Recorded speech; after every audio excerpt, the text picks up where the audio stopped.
नमस्कार. Lokmanya news digital media चॅनलमध्ये आपलं स्वागत. मी सचिन पाटील. आज आपण खास एका अवलियाची जो तरुण वयात सुद्धा समाजाला एक नवसंदेश देत आहे. ज्या वयात तरुण मुलं खेळतात, बागडतात, अनेक गोष्टींमध्ये रममान होतात, त्या वयामध्ये हा व्यक्ती एकत्रित सर्व तरुणांना घेऊन आपल्या कुटुंबाला एक आधार देत आहे आणि नाविन्यपूर्ण व्यवसाय करत असून समाजाला त्याचबरोबर एकतेचा सुद्धा संदेश देत आहे. अशा मुलाची आज आपण खास मुलाखत घेत आहोत. माझं नाव पांडुरंग विठ्ठल येडगे. मी कांदा बटाट्याचा व्यवसाय करतोय आणि माझं शिक्षण 10वी पर्यंत झाले. गेली 5 वर्ष झाले मी कांदा बटाट्याचा व्यापार करतोय. मी पहिलं दुसऱ्यांच्या गाडीवर जायचो. दुसऱ्यांच्या गाडीवरने जाऊन मी कांदा बटाटा विकायचं शिकून मी स्वतःची गाडी घेतली आणि आता मी कांदा बटाटा कोल्हापूर मार्केटमध्ये खरेदी करतोय. कोल्हापूर मार्केटमध्ये खरेदी करून मी कोकणामध्ये सिंधुदुर्ग, रत्नागिरी या ठिकाणी कांदा बटाटा विकतोय. आणि कांदा बटाटा आदल्या दिवशी मार्केटला खरेदी करायचा आणि संध्याकाळी जेवून रातभर गाडी घेऊन कोकणामध्ये जायचं. कोकणामध्ये दुसऱ्या दिवशी दिवसभर माल विकायचा आणि संध्याकाळी घरी यायचं. हे तुम्ही सगळी तरुण युवा पिढी आहात. मग या वयात तुम्ही सर्वजण कांदा बटाटा व्यवसायाकडे कसे काय वळलात? कांदा बटाट्याच्या व्यवसायाकडे उतरलो म्हणजे आमची जरा घरची परिस्थिती बिकट होती, त्यामुळे आम्ही कांदा बटाट्याच्या व्यवसायामध्ये उतरलो.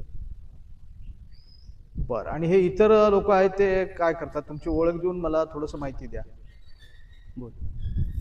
माझं नाव मानव बाबुराव गावडे. आमच्या इथली सर्वजण कांदा बटाट्याचा व्यवसाय करतात. राहायला कुठं आहे सर्वजण?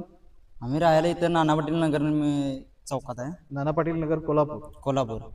जर वेगवेगळे व्यवसाय करत असतील तर यामध्ये येणाऱ्या अडचणी आणि यामधून उत्पन्न या संदर्भात तुम्ही थोडक्यात काय सांगू शकता? तरुण पिढीला यामध्ये यायचं असेल तर तुम्ही त्यांना वगैरे करण्यापेक्षा स्वतःचा व्यवसाय असलेला बरं, म्हणून आम्ही कांदा बटाट्याचा व्यवसाय करतो. मग या छोट्याशा वयामध्ये तुम्हाला ही कल्पना कशी काय सुचली?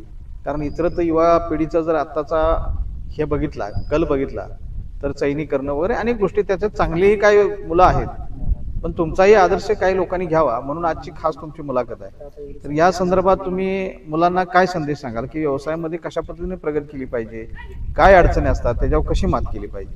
तुम्ही आता हा कांदा बटाट्याचा व्यवसाय करता, त्यामध्ये तुम्हाला प्रवास करताना किंवा अनेक काय अडचणी येत असेल त्या संदर्भात थोडक्यात सांगा. अडचणी काय आता येतच राहतात.